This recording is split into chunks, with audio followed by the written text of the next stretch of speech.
Hi friends, അസ്സലാമു അലൈക്കും. നമ്മുടെ മരണശേഷം നമുക്ക് എന്താണ് സംഭവിക്കുന്നത് അതിനെ പറ്റി ഖുർആനിലെയും കുറച്ച് ഹദീസിനെയും ആസ്പദമാക്കിയിട്ടാണ് ഞാൻ ഇന്നത്തെ വീഡിയോ ആയിട്ട് വന്നിട്ടുള്ളത്. വീഡിയോ എല്ലാവരും മുഴുവനായി കാണാൻ വേണ്ടി ശ്രമിക്കുക.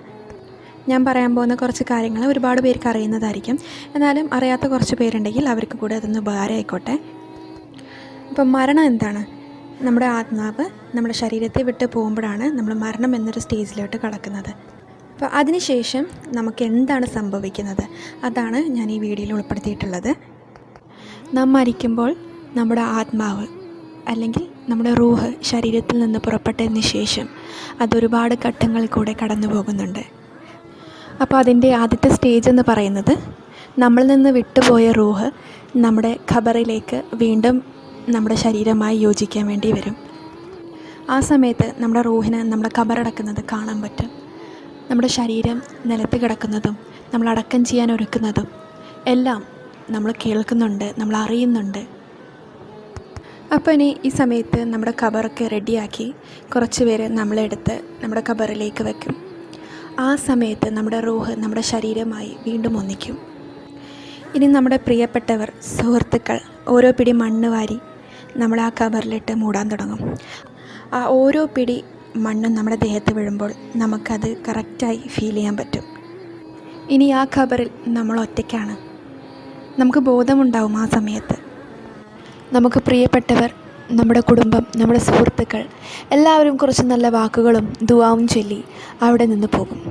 ആ പോകുന്ന വഴി അവരുടെ കാൽപ്പാടുകൾ ആ ഖബറിൽ കിടന്ന് നമുക്ക് കേൾക്കാൻ കഴിയും. ഇനി ആ ഇരുട്ടിൽ നിശബ്ദതയിൽ നമ്മൾ ഒറ്റയ്ക്കാണ്. ഇനി എന്താണ് നമുക്ക് സംഭവിക്കുക?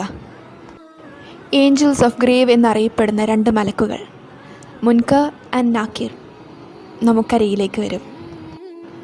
അവർ നമ്മളോട് 3 ചോദ്യങ്ങൾ ചോദിക്കും. In fact the most 3 important questions you will be ever asked. നമ്മൾ ഉത്തരം കൊടുക്കേണ്ടി വരുന്ന ഏറ്റവും പ്രധാനപ്പെട്ട 3 ചോദ്യങ്ങൾ. അതെന്താണെന്നല്ലേ? ആദ്യത്തെ ചോദ്യം, നിങ്ങളുടെ ദീൻ എന്താണ്? രണ്ടാമത്തേത്, നിങ്ങളുടെ പ്രവാചകൻ ആരാണ്? മൂന്നാമത്തേത്, നിങ്ങളുടെ റബ്ബ് ആരാണ്? ഈ 3 ചോദ്യങ്ങൾക്കും ഒരേ ഒരു ഉത്തരമേ നമുക്ക് കൊടുക്കാനുള്ളൂ. റളീതു ബില്ലാഹി റബ്ബ വബിൽ ഇസ്ലാമി ദീന വബി മുഹമ്മദിൻ നബിയ. ഈ ചോദ്യങ്ങൾക്കുള്ള ഉത്തരം കറക്റ്റായി നമ്മൾ കൊടുത്താൽ ആ ഖബറിൽ നമുക്ക് സമാധാനമുണ്ടാകും, സന്തോഷമുണ്ടാകും, ഖിയാമത്ത് നാളിൽ നമ്മൾ ഉയർത്തെഴുന്നേൽക്കപ്പെടുന്നത് വരെ. അതും ഈ ചോദ്യങ്ങൾക്ക് കറക്റ്റായി ഉത്തരം കൊടുത്താൽ മാത്രം. ഇനി ഈ ചോദ്യങ്ങൾക്ക് നമുക്ക് കറക്റ്റായി ഉത്തരം പറയാൻ പറ്റിയില്ലെങ്കിൽ എന്താ സംഭവിക്കുക? നമ്മുടെ ഖബർ ഒരു നരകമായി മാറും. ഖിയാമത്ത് നാൾ വരെ ആ വേദന നമ്മൾ സഹിക്കേണ്ടി വരും. അപ്പോൾ ഈ ചോദ്യങ്ങൾക്ക് കറക്റ്റായിട്ട് വേണം നമുക്ക് ഉത്തരം നൽകാൻ. എന്നാൽ ഇവിടെയാണ് ശരിക്കുള്ള പ്രോബ്ലം. എന്താണെന്നല്ലേ? ഈ ചോദ്യങ്ങൾ കേട്ടപ്പോൾ തന്നെ പലർക്കും തോന്നിയിട്ടുണ്ടാവും, ഇതെന്താപ്പോൾ എനിക്കറിയാവുന്ന ക്വസ്റ്റ്യൻസ് അല്ലേ, നാളെ ഖബറിൽ എന്നോട് ചോദിക്കുമ്പോഴും ഞാനത് പറയും, കാരണം ഞാനൊരു മുസ്ലിമാണല്ലോ. പക്ഷെ പലർക്കും അതിന് സാധിക്കില്ല എന്നതാണ് അതിൻ്റെ സത്യം.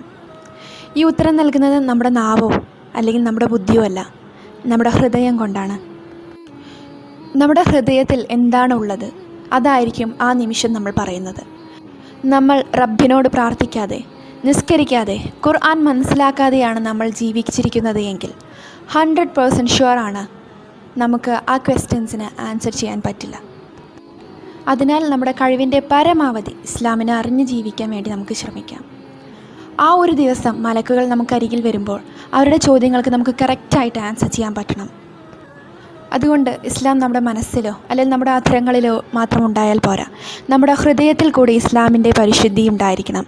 അവിടെയാണ് മനുഷ്യനെന്ന രീതിയിൽ നമ്മുടെ വിജയം. സർവശക്തനായ റബ്ബ് നമ്മളെല്ലാവരെയും നന്മയുടെ പാതയിൽ നയിക്കട്ടെ. നാളെ ഖബർ ശിക്ഷയിൽ നിന്ന് നമ്മളെ ഒഴിവാക്കി തരട്ടെ. നാളെ നമ്മളെയും നമ്മുടെ കുടുംബത്തെയും നമ്മുടെ പ്രിയപ്പെട്ടവരെയും മഹ്ശറയിൽ ഒരുമിച്ച് കൂട്ടി സ്വർഗത്തിലേക്കുള്ള വഴി ആ റബ്ബ് കാണിച്ചു തരട്ടെ. ആമീൻ യാ റബ്ബിൽ ആലമീൻ. അപ്പോൾ വീഡിയോ പറ്റുന്നവർക്കൊക്കെ ഷെയർ ചെയ്യുക. ഈ ഒരു അറിവ് എല്ലാവർക്കും എത്തിക്കാൻ ശ്രമിക്കുക. So thank you for watching.